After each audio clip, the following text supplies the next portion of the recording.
امام محمد باقر علیہ السلام نے اپنے سفر شام کے دوران وہاں عیسائیوں کے بڑے سالانہ اجتماع میں شرکت کے لیے آنے والے عیسائی بشب کے ساتھ جنتیوں کی غذا، میوہ جات، جنت میں مقیم افراد کے فضلے، زمان خاص اور عزیزہ اور عزیز کے بارے میں مناظرہ کیا جو تاریخ طبری اور بحار الانوار میں درج ہے۔ ناظرین، اس مناظرے کی تفصیل کچھ یوں ہے کہ جب دمشق میں ہجوم اکٹھا ہو گیا تو اسقف نے حاضرین کے اجتماع کی طرف نظر دوڑائی، اور چونکہ امام محمد باقر علیہ السلام کے چہرے نے اس کی توجہ اپنی جانب مبذول کروا لی، لہٰذا آپ سے مخاطب ہوا اور پوچھنے لگا، کیا آپ عیسائیوں میں سے ہیں یا مسلمانوں میں سے ہیں؟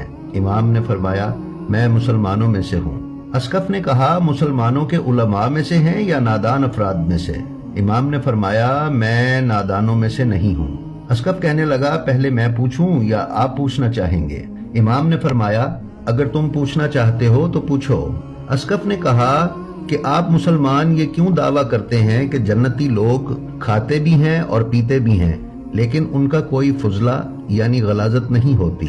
کیا اس امر کے لیے اس دنیا میں کوئی واضح دلیل اور نمونہ پایا جاتا ہے؟ امام نے فرمایا، ہاں، اس دنیا میں اس کا واضح اور آشکار نمونہ جنین یعنی ماں کے پیٹ میں بچہ ہے جو کھاتا تو ہے لیکن اس کا کوئی فضلہ نہیں بنتا۔ اسقف نے کہا کہ یہ بات بڑی عجب ہے جو آپ نے کہی کہ آپ علماء میں سے نہیں ہیں۔ امام نے فرمایا، میں نے یہ نہیں کہا بلکہ میں نے کہا ہے کہ میں جاہلوں میں سے نہیں ہوں۔ پھر اسقف نے دوسرا سوال جنت کے پھلوں اور نعمتوں کے بارے میں پوچھا جس کا مضمون کچھ یوں ہے۔ اس نے کہا، آپ کے پاس اپنے اس عقیدے کا کیا ثبوت ہے کہ جنت کے پھلوں اور نعمتوں میں قلت واقع نہیں ہوتی اور جس قدر بھی انہیں استعمال کیا جاتا ہے ان کی مقدار پہلے کی طرح باقی رہتی ہے؟ کیا اس دنیا کے موجودات میں اس کے لیے کوئی مثال تلاش کی جا سکتی ہے؟ امام علیہ السلام نے فرمایا، ہاں، عالم محسوسات میں اس کی روشن مثال آگ ہے۔ اگر ایک چراغ کے شعلے سے سینکڑوں چراغ بھی روشن کر لو تو پہلے چراغ کا شعلہ اپنے حال پر باقی رہتا ہے اور اس میں کوئی کمی نہیں ہوتی۔ اسقف نے یہ سن کر کہا کہ میں ایک سوال آپ سے اور پوچھتا ہوں۔ آپ مجھے بتائیے اس وقت کے بارے میں کہ جو نہ تو رات کی گھڑیوں میں سے ہے اور نہ ہی دن کی گھڑیوں میں سے ہے۔ امام نے فرمایا، وہ طلوع فجر اور طلوع فجر کے درمیان کا وقت ہے جس میں فکر مند لوگ سکون پاتے ہیں۔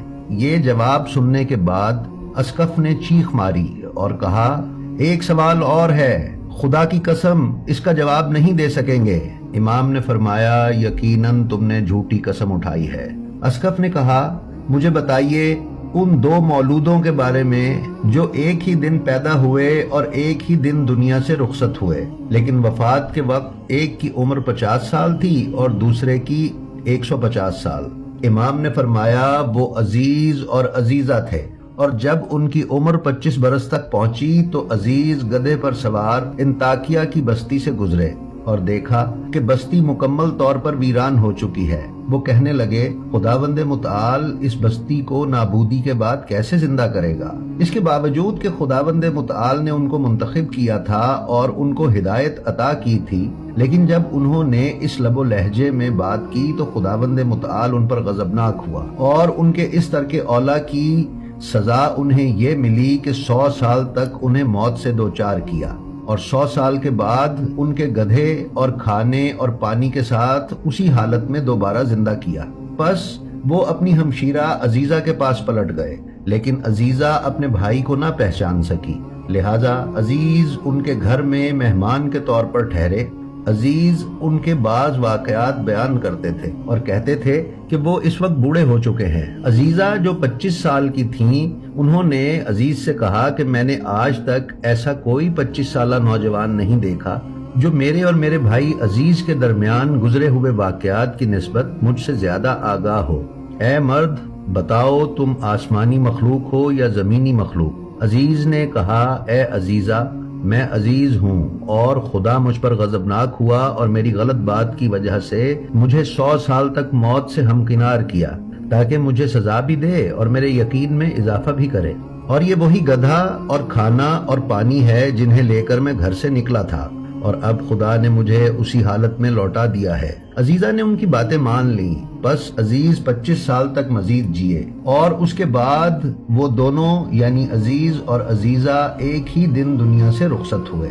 اسقف نے اس کے بعد ہر وہ سوال امام محمد باقر علیہ السلام سے پوچھا جو اس کے نزدیک دشوار ترین تھا، اور جب اس نے اپنے آپ کو عاجز و بے بس پایا تو سخت خفا اور غضبناک ہوا، اور لوگوں سے کہنے لگا، اے لوگو، تم ایک ایسے اعلیٰ مقام عالم کو یہاں لائے ہو جس کی مذہبی معلومات مجھ سے کہیں زیادہ ہیں، تاکہ وہ مجھے رسوا اور شرمندہ کر سکیں، اور مسلمانوں کو معلوم ہو جائے کہ ان کے پیشوا ہم سے برتر و عالم تر ہیں۔